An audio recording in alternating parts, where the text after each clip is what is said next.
Hello everyone, आपण पाहत आहोत स्ट्रेंथ ऑफ मटेरियल. ठीक आहे, स्ट्रेंथ ऑफ मटेरियल मध्ये आपण पाहत आहोत 3 टाइपचे प्रॉब्लेम झाले होते. टाइप नंबर 4 चे प्रॉब्लेम्स. ठीक आहे, टाइप नंबर 4 मध्ये आपल्याला पाहायचंय लिमिट ऑफ इसेंट्रिसिटीचे प्रॉब्लेम. लिमिट ऑफ इसेंट्रिसिटी याचे प्रॉब्लेम्स आपल्याला पाहायचे. ठीक आहे, पेपरला क्वेश्चन येतो बाळांनो की find out the limit of eccentricity for circular section, rectangular section आणि त्याचे स्ट्रेस डिस्ट्रीब्युशन डायग्राम पण काढा असं सांगितलेलं असतं. तर त्या रिलेटेड काही प्रॉब्लेम्स आहेत. हे प्रॉब्लेम्स ऍक्च्युअली 6 मार्कांसाठी येतात. चला बरं सॉल्व्ह करूया. बघा, त्यामध्ये पहिला भाग घ्या. त्यामध्ये घेऊया आपण hollow circular section. Hollow circular section म्हणजे आपण लिमिट ऑफ इसेंट्रिसिटी काढणार आहे बाळांनो हॉलो सर्क्युलर सेक्शन साठी. ठीक आहे, घ्या बरं त्यातला पहिला question. Determine the limit of eccentricity. Determine the limit of eccentricity for a hollow circular section, for a hollow circular section having diameter d is equal to 300 mm and small d is equal to 100 mm. Also draw stress distribution diagram.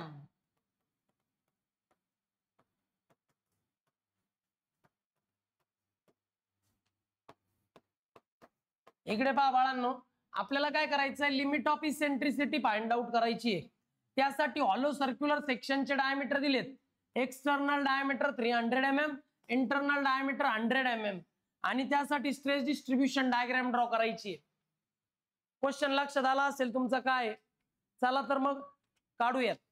घ्या बाळांनो, सुरुवातीला ना आपण given data लिहून घेऊया. घ्या given data.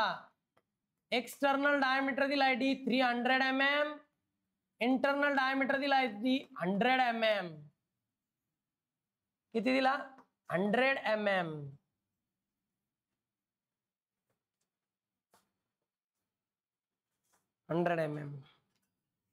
आले आहात इथपर्यंत. चला आता मला सांगा हॉलो सर्क्युलर सेक्शन कसा दिसतो. इकडे पहा असा दिसतो. हा एक्सटर्नल सर्कल, हा इंटरनल सर्कल.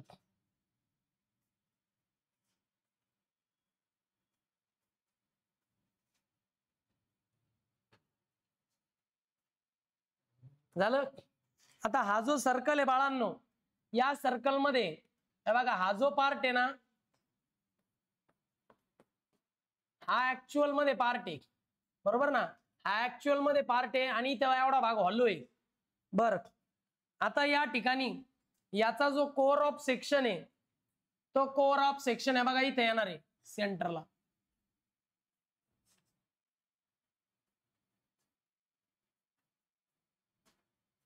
ठीक आहे, हा त्याचा कोर ऑफ सेक्शन आहे.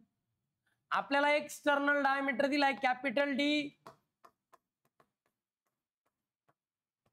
300 mm, इंटरनल डायमीटर दिलाय बाळांनो स्मॉल डी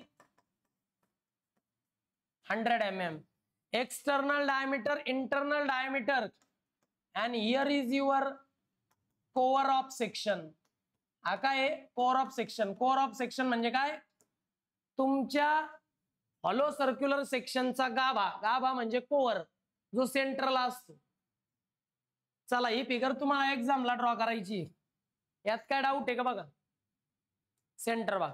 दर हॉलो सर्क्युलर सेक्शनची फिगर आली की असं सेक्शन येणार. यामध्ये फर्स्ट स्टेपला तुम्हाला काढायचंय बाळांनो सिग्मा डी. सिग्मा डी म्हणजे डायरेक्ट स्ट्रेस. डायरेक्ट स्ट्रेसचा फिक्स फॉर्म्युला आहे. सर्व प्रकारच्या प्रॉब्लेम साठी फिक्स फॉर्म्युला आहे. Force P upon area A force P upon area A. आता या ठिकाणी प्रश्न येतो सर की बाबा या ठिकाणी एरिया जो आहे हा सेक्शन नुसार बदलतो. जर हॉलो सर्क्युलर सेक्शन आहे बर का, हॉलो सर्क्युलर सेक्शन असेल, हॉलो सर्क्युलर सेक्शन असेल तर एरियाचा फॉर्म्युला आहे pi by 4 capital D square minus small D square. नुसता सर्क्युलर सेक्शन असेल तर pi by 4 D square.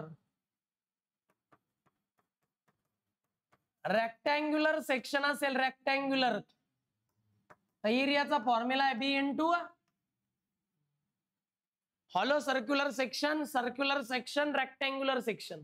Rectangular सेक्शनचा फॉर्म्युला स्क्वेअर सेक्शनला पण बसतो, या व्यतिरिक्त कुठल्या वेगळ्या शेपचा नसतो सेक्शन.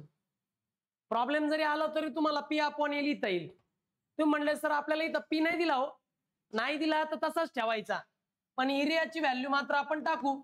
कोणता सेक्शन आहे त्यानुसार फॉर्म्युला निवडा, कोणता सेक्शन आहे मग हाच फॉर्म्युला टाकायचा पाय by 4 D square minus small D square. कळलं ना, सेक्शन नुसार फॉर्म्युला वापरा बरं का. मग मला पुढे हे नाही विचारायचं की कोणता सेक्शन आल्यावर कुठला फॉर्म्युला वापरायचा. जो सेक्शन असेल त्याचा रिस्पेक्टिव्ह एरियाचा फॉर्म्युला वापरायचा. कॅल्क्युलेटर आहे, चला काढा कॅल्क्युलेटर. मग sigma D is equal to P upon हे पाय बाय 4 कॅपिटल डी आहे 300 त्याचा स्क्वेअर, स्मॉल डी 100 त्याचा स्क्वेअर. करा subtract, capital D square minus small D square. Calculator फक्त एवढं टाकायचं बरं का, काय नाही टाकायचं. काय आन्सर आहे तर सांगा मला. पाय डिवायडेड बाय 4 ब्रॅकेट करायचा, मग मल्टिप्लाय, परत ब्रॅकेट करायचं 300 स्क्वेअर मायनस 100 स्क्वेअर. किती येतं एवढ्याचा आन्सर बोला.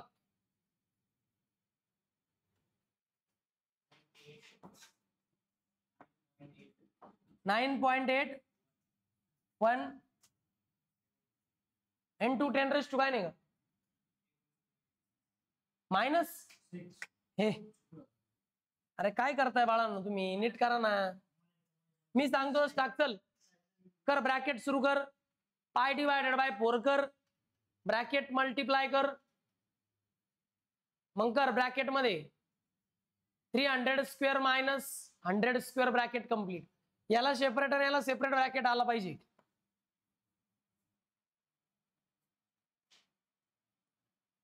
किती आलं पा,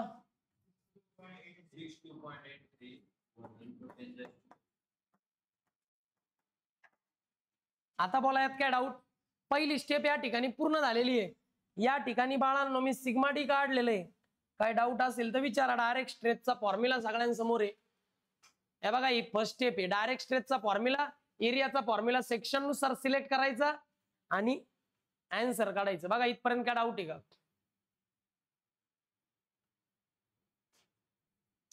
चला बाळांनो स्टेप पहिली ते झाली. आता पाहायचं स्टेप नंबर 2. स्टेप नंबर 2 ला आपल्याला काढायचं आहे बेंडिंग स्ट्रेस म्हणजे sigma B. Sigma Z, sigma B म्हणजे बेंडिंग स्ट्रेसचा फॉर्म्युला आहे M upon Z. M upon Z हा फॉर्म्युला आहे बेंडिंग स्ट्रेसचा. एम चा फॉर्म्युला पी गुणिले इसेंट्रिसिटी अपॉन झेडचा formula pi by 32 300⁴ minus 100⁴ upon 300.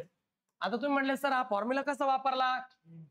इकडे पहा, हॉलो सर्क्युलर सेक्शन असेल,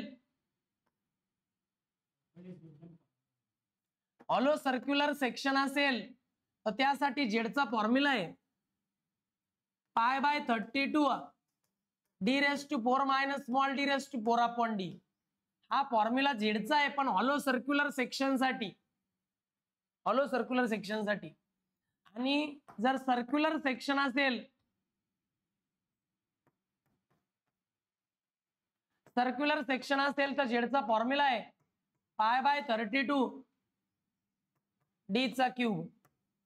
हा फॉर्म्युला आहे सर्क्युलर सेक्शन साठी झेडचा. त्यानंतर रेक्टँग्युलर सेक्शन असेल तर झेडचा फॉर्म्युला आहे BD² अपॉन 6. ओके, झेड म्हणजे काय, सेक्शन मॉड्युलस आहे. सेक्शन मॉड्युलसचा फॉर्म्युला वेगवेगळ्या सेक्शन करता इथं दिलेला आहे. आता इथं झेडचा फॉर्म्युला π/32 d⁴. डी म्हणजे capital diameter 300⁴ minus small D म्हणजे 100⁴ अपॉन कॅपिटल डी 300. सर्क्युलर सेक्शनचा एकच डायमीटर असतो π/32 d³ आणि रेक्टँग्युलर सेक्शन असेल तर bd²/6. अशा पद्धतीने मी सगळं यूज केलेलं आहे बाळांनो. तुम्ही म्हणले सर पी आणि ई ची व्हॅल्यू आपल्याकडे नाहीये. नाहीचे मग ती टाकायचीच नाही, ती तशीच ठेवायची. चा फॉर्म्युला सगळ्या सेक्शनला पी इंटू ई चे, त्यात काहीच बदल नाही.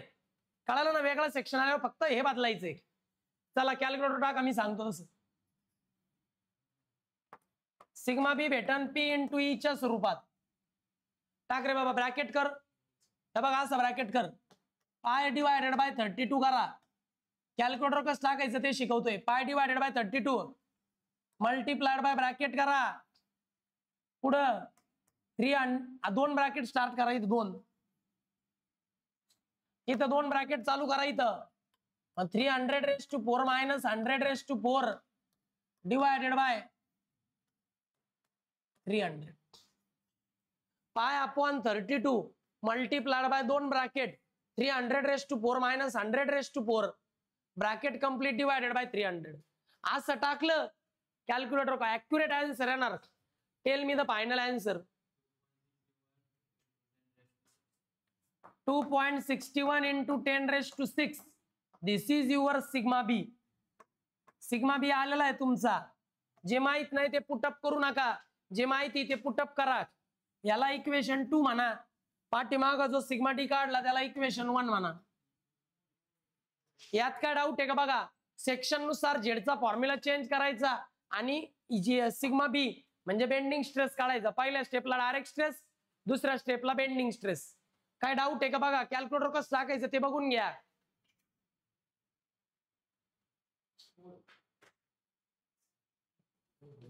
आता पुढची स्टेप रे, पुढची स्टेप ही आपली शेवटची स्टेप आहे.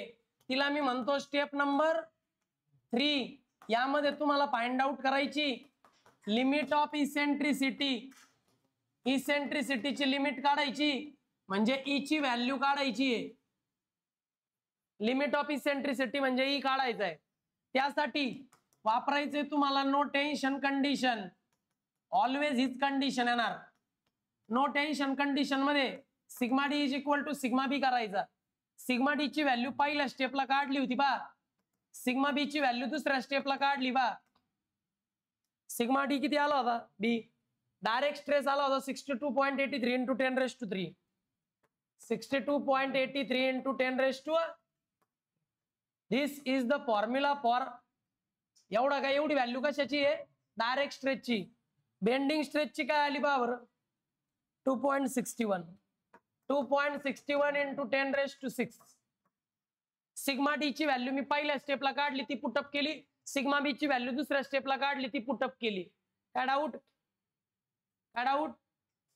या साइडला आहे पी आणि या साइडला पण आहे पी. पी पी 100% कट होणारच या टाईपच्या प्रॉब्लेम मध्ये. झाला कट. आता मला काढायचा ई. मग ही टर्म इकडे डिवाइड आहे, तिकडे जाऊन मग ई इज इक्वल टू, हे डिवाइड आहे तिकडे जाऊन मल्टिप्लाय म्हणजे वर इन, खाली आहे इथं वर इन. 2.61 into 10⁻⁶ डिवायडेड बाय 62.83 into 10⁻3. या ब्रॅकेटने डिवाइड करा. You will get the limit of eccentricity. M मध्ये भेटेल, एम मध्ये. This bracket divided by this bracket, you will get the limit of eccentricity E. या ठिकाणी आन्सर आलं 41.54 mm. This is the limit of eccentricity for the given problem. Okay. मग steps काय काय बरं. सगळ्यात पहिल्यांदा डायरेक्ट स्ट्रेस काढायचा, मग दुसऱ्यांदा काढायचा बेंडिंग स्ट्रेस, तिसऱ्यांदा डायरेक्ट स्ट्रेस बेंडिंग स्ट्रेसला इक्वेट करायचं. पी पी कट होणारच. ई एका बाजूला ठेवायचं, डिवाइड मल्टिप्लाय करायचं, डिवायडेशन केलं का आली लिमिट ऑफ इसेंट्रिसिटी. हा प्रॉब्लेम 6 मार्कांचा आहे. यात फिगर काढायची, आपल्याला लिहून घ्या. या लिहून, चला एवढं पटकन.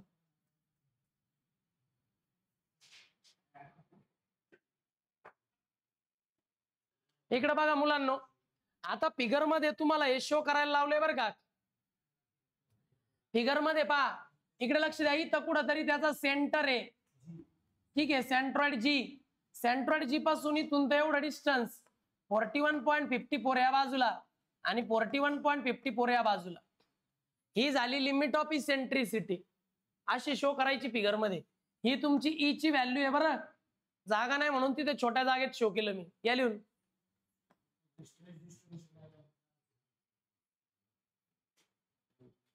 हे समजून घ्या. झालं का? कधीपासून? लक्ष दे. बरं, आता जो आपण प्रॉब्लेम केला ना लिमिट ऑफ इसेंट्रिसिटीचा, हा 4 मार्काला येतो ऍक्च्युली. पण आपण जो प्रॉब्लेम करतो त्यात अजून एक प्रश्न विचारला, शियर स्ट्रेस डिस्ट्रीब्युशन डायग्राम काढा. हे 2 मार्काला वाढलंय पुढे, त्यामुळे हा प्रॉब्लेम 6 मार्कचा होतो.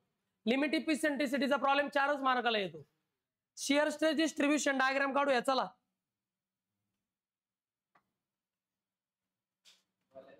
हा झाला आउटसाइडचा सर्कल, हा झाला इन साइडचा सर्कल. ठीक आहे, झाला. आता याच्यानंतर काय करायचं, बरोबर याच्या पुढे व्हर्टिकल लाईन मारायची बरं का. हे असं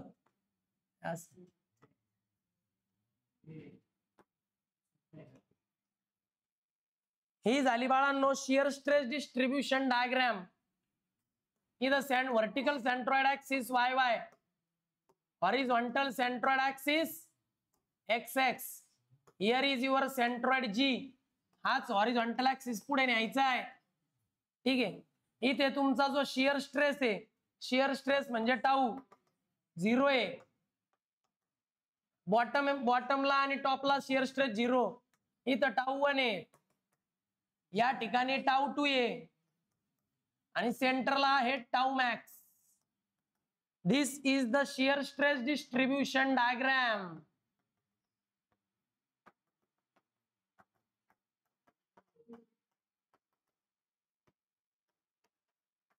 बघा बरं, यात काय डाऊट आहे का? शियर स्ट्रेस डिस्ट्रीब्युशन डायग्राम मध्ये 2 मार्काला ही फिगर विचारलेली होती. तर हॉलो सर्क्युलर सेक्शन करता शियर स्ट्रेस डिस्ट्रीब्युशन डायग्राम मी ड्रॉ केली. आणि डाऊट? आता हॉलो सर्क्युलर सेक्शनचा कटचा पण प्रॉब्लेम येऊ द्या, लिमिट ऑफ इसेंट्रिसिटीचा, तो नक्कीच जमेल.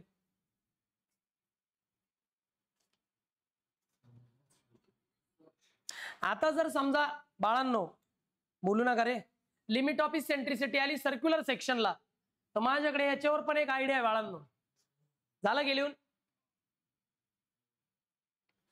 Question number 2, calculate limit of eccentricity.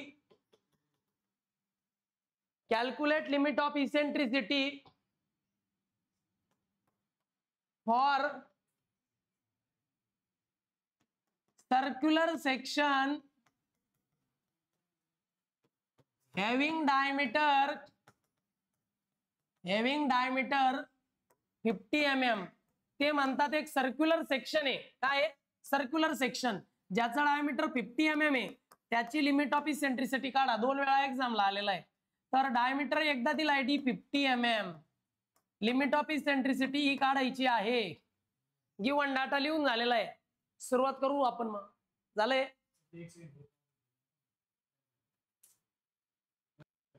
बघा इकडे, आता डायमीटर दिलाय 50 mm, इसेंट्रिसिटी दिली आहे, लिमिट ऑफ इसेंट्रिसिटी ती विचारली आहे आपल्याला. इकडे लक्ष द्या रे, बोलू नका रे, लक्ष द्या. स्टेप नंबर 1, मला आवाज नको रे सोहम, ऐका ना. तर सगळ्यात सुरुवातीला सिग्मा टी काढायचा आहे बरं का. डायरेक्ट स्ट्रेसचा फॉर्म्युला काय रे? P upon area A. या ठिकाणी सर्क्युलर सेक्शन आहे आणि सर्क्युलर सेक्शनचा फॉर्म्युला आहे π/4d². मग आता तुमच्याकडे व्हॅल्यू आहे ना, π/4 डायमीटर आहे 50, त्याचा स्क्वेअर टाका कॅल्क्युलेटरवर आणि मला व्हॅल्यू सांगा डायरेक्ट स्ट्रेसची काय येते. पीच्या फॉर्मॅट मध्ये येईल.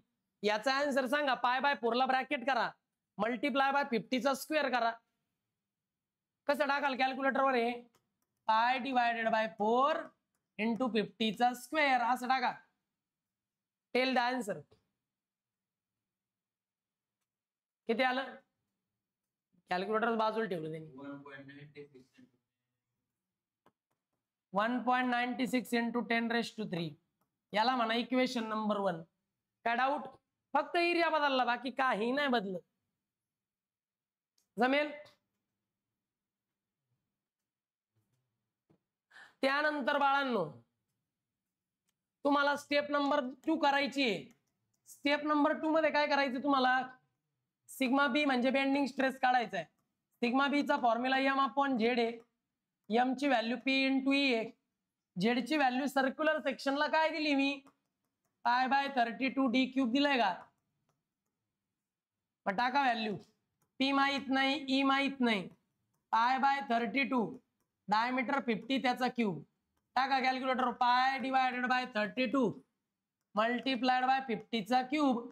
असं जर कॅल्क्युलेट टाकलं तर आन्सर येऊन जाईल ना. Tell me the answer in the form of P × E. काय आन्सर येतं सांगा? π/32 मल्टिप्लाय बाय 50⁻³ काढ.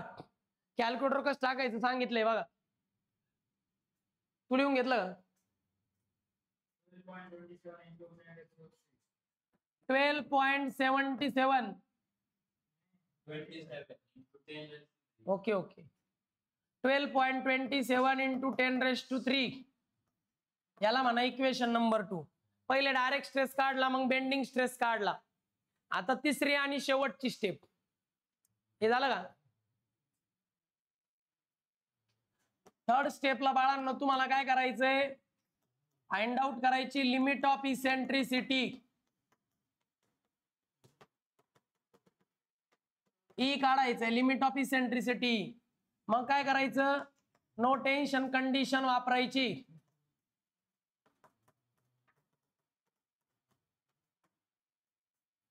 Sigma D is equal to sigma B करायचं. सिग्मा डी ची व्हॅल्यू P अपॉन आणि सिग्मा बी ची व्हॅल्यू P × E. 12.27 इंटू 10⁻³ आहे. इकडं काय येतं रे बाबा? 1 पॉइंट किती आलं होतं? 96. आता इकडे P आहे, इकडे P आहे, तो कट होणारच आहे बाळांनो. मग काय आहे? इसेंट्रिसिटी आहे, डिवाइड आहे एवढं. तिकडे जाऊन मल्टिप्लाय होईल. 12.27 इंटू 10⁻³ डिवायडेड बाय 1.96 इंटू 10⁻³ याचं डिव्हिजन करा. Tail me the limit of eccentricity in MM. Limit of eccentricity MM मध्ये सांगा. तिसऱ्या स्टेप मध्ये डिवाइड होतं, इकडे जाऊन मल्टिप्लाय झालं, डिव्हिजन करा, E ची व्हॅल्यू मिळेल.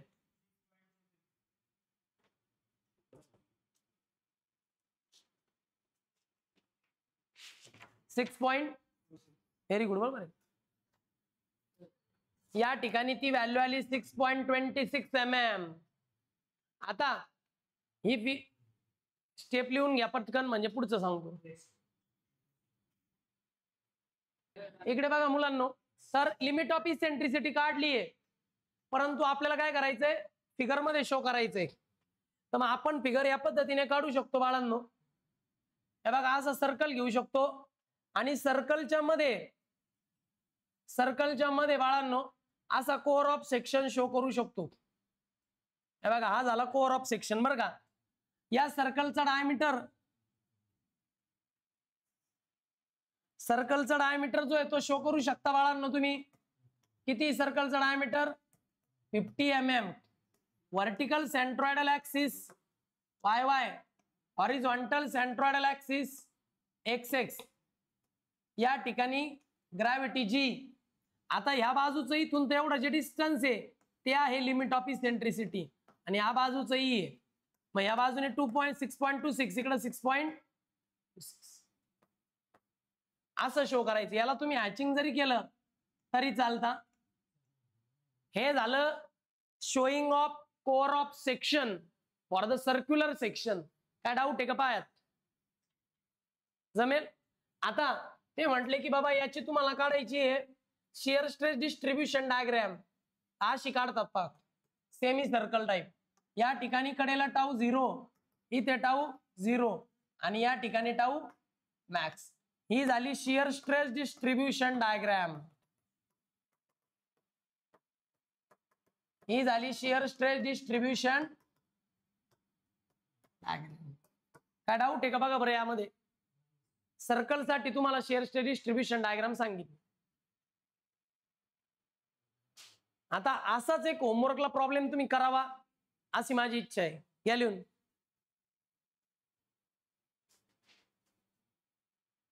चला बाळांनो होमवर्क घ्या. या ठिकाणी होमवर्क मध्ये तिसरा प्रॉब्लेम आहे आपला. आता या ठिकाणी एक रेक्टँग्युलर सेक्शन देतोय बरं का मी. Rectangular section. आता रेक्टँग्युलर सेक्शन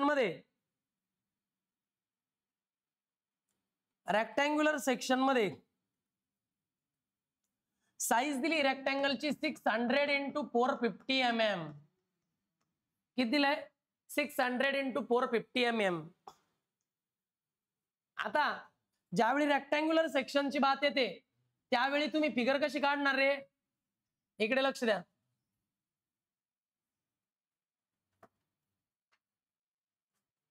ही झाली shear stress distribution diagram for rectangular section. ठीक आहे. तिथं सेंट्रॉइड जी आहे. आता याचा कोर ऑफ सेक्शन कसा येतो पहा बरं का. हे बघा असा येतो. हा कोर ऑफ सेक्शन झाला याचा.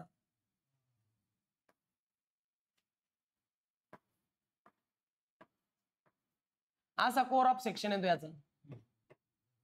ठीक आहे. इथून ते एवढा जे डिस्टन्स आहे याला म्हणतात b/6. हे पण b/6.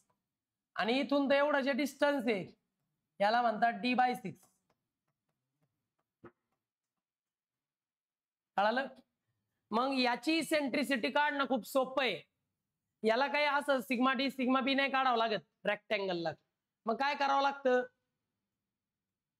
काय करायचं? इसेंट्रिसिटी हॉरिझॉन्टल काढता त्याला EX म्हणायचं. फॉर्म्युला आहे b/6. किती बरं विड्थ? ही विड्थ आहे b आणि ही काय आहे? डेप्थ आहे d. मग किती झालं ते? 600 / 6 100 mm. बरं EY म्हणजे व्हर्टिकल इसेंट्रिसिटी d/6. d किती रे? 450 / 6 किती येतं? 75 mm. याला फिगर मध्ये या पद्धतीने शो करायचं. हा झाला कोर ऑफ सेक्शन आणि त्याची शियर स्ट्रेस डिस्ट्रीब्युशन डायग्राम. एवढं सोपं आहे. ओके. एवढंच करायचंय रेक्टँगलला तुम्हाला. काही डाऊट? सर्कलचे घ्या. आता हे घ्या. हे करा तुम्ही घरी. सर्कलचे घ्या. हे झालं का? आता होमवर्क साठी चौथा प्रॉब्लेम आहे बाळांनो. एका अशा सर्कलची तुम्हाला इसेंट्रिसिटी काढायची आहे ज्याचा डायमीटर 40 mm आहे. एक सर्क्युलर सेक्शन आहे. त्याची limit of eccentricity find out करायची. 40 mm डायमीटर आहे. शियर स्ट्रेस डिस्ट्रीब्युशन डायग्राम पण काढा आणि हे पण काढा. याच्यापेक्षा लिमिट ऑफ इसेंट्रिसिटी काही नाहीये. आता काही लोकांना प्रश्न असा येतोय की शियर स्ट्रेस डिस्ट्रीब्युशन डायग्राम काय आहे? तर त्याचं आहे ना जनरली ना तो टॉपिकच वेगळा येतो. पण योगायोगाने आपण जो प्रॉब्लेम घेतला त्यात शियर स्ट्रेस डिस्ट्रीब्युशन डायग्राम आली होती. जर समजा हॉलो रेक्टँग्युलर सेक्शन आला या पद्धतीने, असा हॉलो रेक्टँग्युलर सेक्शन आला तर त्याची शियर स्ट्रेस डिस्ट्रीब्युशन डायग्राम आहे बघा अशी.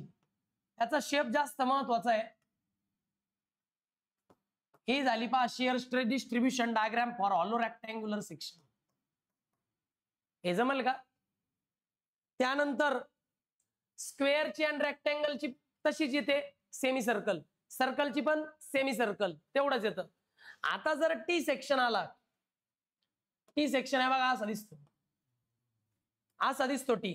याची जर शियर स्ट्रेस डिस्ट्रीब्युशन डायग्राम आली तर ती अशी येते पहा. ही झाली टी सेक्शनची shear stress distribution diagram. Shape महत्वाचा आहे यामध्ये फक्त. ठीक आहे. आता जर आय सेक्शनची आली बाळांनो, आय सेक्शन तर असा असतो पहा आय सेक्शन. ठीक आहे. आय सेक्शनची फिगर तशीच येते जसे याची आली होती हॉलो सर्कलची.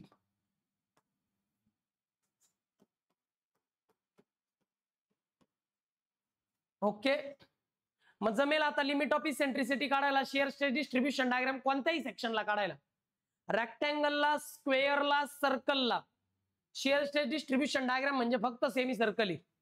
हा जो शेप आहे हा आय सेक्शनला आहे, हॉलो रेक्टँग्युलर सेक्शनला आहे, हॉलो सर्कलला आहे. जमेल. आणि टी सेक्शनचा शेप थोडासा डिफरंट आहे असा, बाकी तर रेग्युलरच. मग तुम्हाला सगळ्या शेपच्या शिअर स्ट्रेस डिस्ट्रीब्युशन डायग्राम, सगळ्या टाईपच्या प्रॉब्लेमची लिमिट ऑफ इसेंट्रिसिटी सांगितली. 4 किंवा 6 मार्काचा प्रॉब्लेम येणार आहे, 4 मार्काचा धरा मिनिमम, तो येऊन जाईल तुम्हाला. ओके, डाऊट आला तर नेक्स्ट लेक्चरला विचारा. Okay, bye students.